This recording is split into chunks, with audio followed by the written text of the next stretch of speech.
Welcome to CBS This Morning. We're going to begin with news affecting all of us at this broadcast and this network. CBS News has suspended our co-host Charlie Rose over allegations of sexual misconduct. The Washington Post, as you have heard, published claims from 8 women who all worked or wanted to work for his PBS program, and they describe Rose making unwanted sexual advances in the 1990s through 2011. Bianna Rodriguez here with the allegations and Charlie's response to them. Bianna, good morning. Gail, good morning. This one does hit close to home. We've been able to reach out to one of those accusers. She didn't want to go on camera, but confirms that the reporting is accurate. Additional women have since spoken out to Business Insider and the New York Times. Some say he groped them or exposed himself to them, and many paint a picture of a respected figure abusing his position. I think that you can't understate, the level of influence and power that a man like Charlie Rose has. Washington Post reporter Amy Britton spent weeks reaching out to Rose's former employees and job seekers. Several described Rose putting his hand on their legs, sometimes their upper thigh. One said he groped her breasts as she drove him in a car. 2 women said he walked naked in front of them after taking a shower. Some critics might say, well, why were they in the position, to naked? But the thing about Charlie Rose is that he would commonly require his employees to come over to his private homes. He allegedly invited one woman to his home on Long Island while considering her for a job. She described crying the entire time as he reached down her pants. Rose tweeted a statement yesterday evening saying, "I deeply apologize for my inappropriate behavior.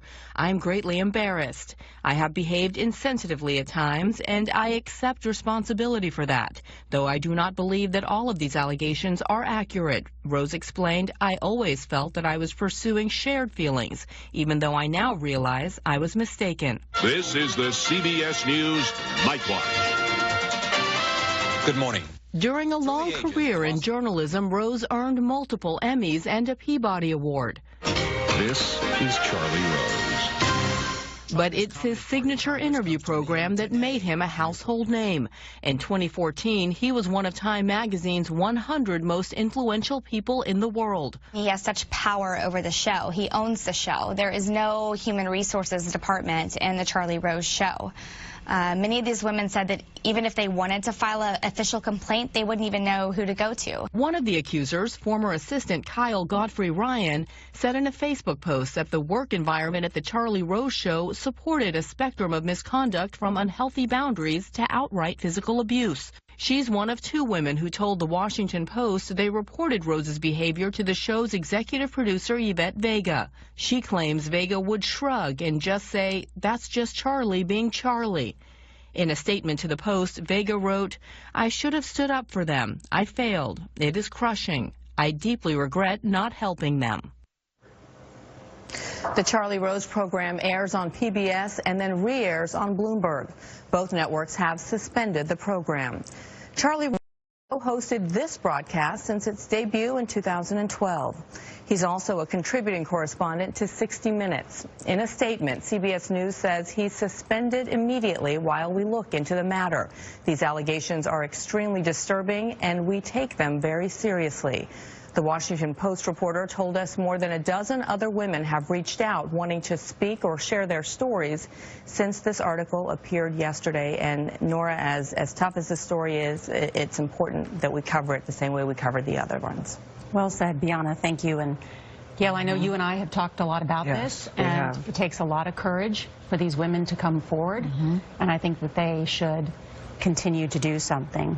We hope that they will continue to speak up. Yeah. I also want to say this, that this is a moment that demands a frank and honest assessment about where we stand and more generally the safety of women. Let me be very clear. There is no excuse for this alleged behavior. It is systematic and pervasive. And I've been doing a lot of listening, and I'm going to continue to do that. This I know is true. Women cannot achieve equality in the workplace or in society until there is a reckoning and a taking of responsibility.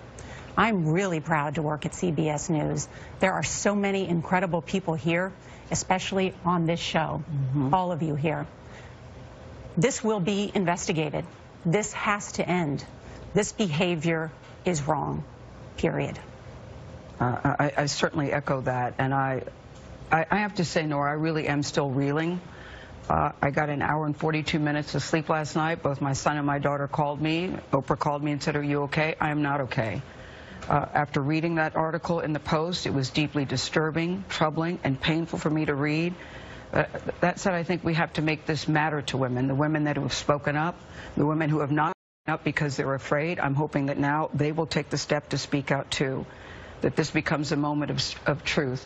You know, I've enjoyed a friendship and a partnership with Charlie for the past 5 years. I've held him in such high regard, and I'm really struggling because what do you say when someone that you deeply care about has done something that is so horrible?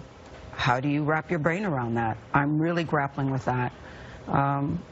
That said, Charlie does not get a pass here. He doesn't get a pass from anyone in this room. We are all deeply affected. We are all rocked by this.